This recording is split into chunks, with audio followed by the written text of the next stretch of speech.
G'day, I'm Mark Latham, and today I'm looking at domestic violence propaganda in Australia.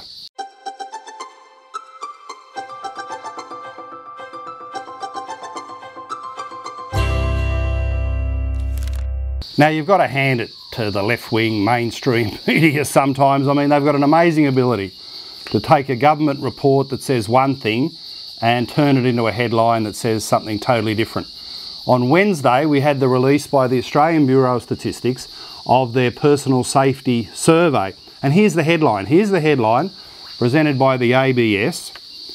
Their survey shows a decline in rates of violence in Australia. So it's a good news story.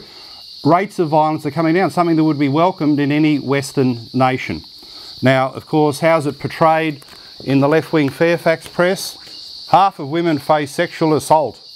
So they've got their narrative. The left-wing narrative is all about the epidemic of sexual harassment and domestic violence in Australia and other countries. Typical of this narrative, let's listen to Waleed Ali on the project.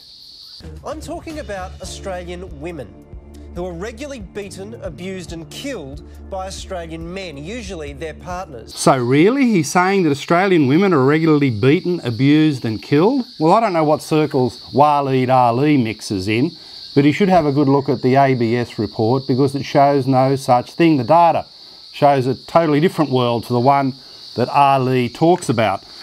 The figures were encouraging. That the overall rate of violence in Australia had dropped from 8.3% in 2005 to 5.4%. For women, physical violence was down from 4.7% to 3.5%. For men, almost halved from 10 to 5.4% in the preceding 12-month period. And that's the rates over a decade. Now, of course, there's even a statistical trick in this. The establishment, the political elites, they're always trying to redefine our lives for us. You've got to understand in this ABS report, violence itself is defined to include threats of violence. So it goes beyond physical contact between two people. Commonly in society, you'd think violence is contact between two people of an aggressive kind. Well, the definition includes threats of violence, things that might have been said, perhaps in the heat of the moment, never acted on. So Australia, even according to these statistics, is far less violent than what they presented here because it includes threats, something that your average person wouldn't include as an act of aggressive physical contact.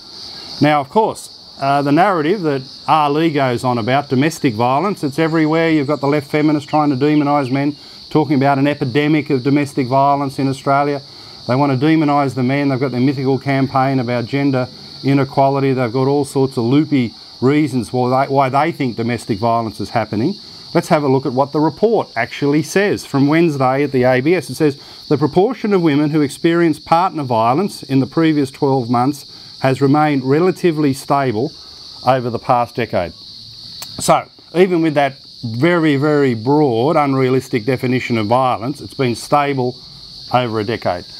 And under 2% of women affected by partner violence. So there is no epidemic. There is no need to be demonising every Australian man. And you need to be realistic about the causes of domestic violence. Now, of course, we know about the hashtag #MeToo campaign. They love a hashtag, the lefties, the #MeToo campaign. Well, it's brought out in the last couple of days in Australia a research report by someone called Alison Croghan. Here's the report. You can see it here, Alison Croghan, and when we get into the guts of it, she's got no one who goes on the record with a specific incident. Of course she hasn't. And all she's got is a performer called Candy Bowers, who she quotes as an authority. What are the causes of sexual harassment and violence against women? Well, here's the list. Look at this quote. Colonisation, white supremacy, patriarchal supremacy, of course, patriarchal supremacy, you've got to have that BS in there. Mansplaining and white-splaining. Really? Has she ever been to a remote Indigenous community in Australia? Has she ever spoken to an Indigenous woman, as I did earlier in the week, to hear about the reality of domestic violence in Indigenous communities? A real problem.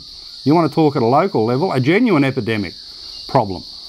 Because the statistics clearly show, when you look at the mapping data out of New South Wales, produced by the Crime Bureau there, the statistics clearly show that for every one incident of domestic violence in a middle-class suburb, there are 10 in a public housing estate and there are 25 in a remote Indigenous community. So that's the reality. It's got nothing to do with white supremacy, it's got nothing to do with these left-wing theories about patriarchy, it's got nothing to do with the demonisation of all Australian men. There is a concentrated problem.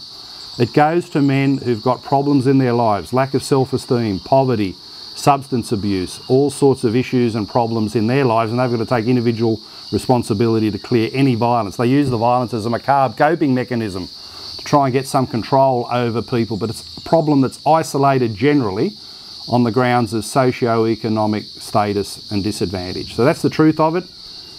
Wow, the lefties, they work overtime with their propaganda. It's amazing how they convert government reports that say one thing into something totally different in the public arena. I thought I'd clear up those facts for you today. I'm Mark Latham for Rebel Australia. So if you liked that video, please share it with all your family and friends on social media.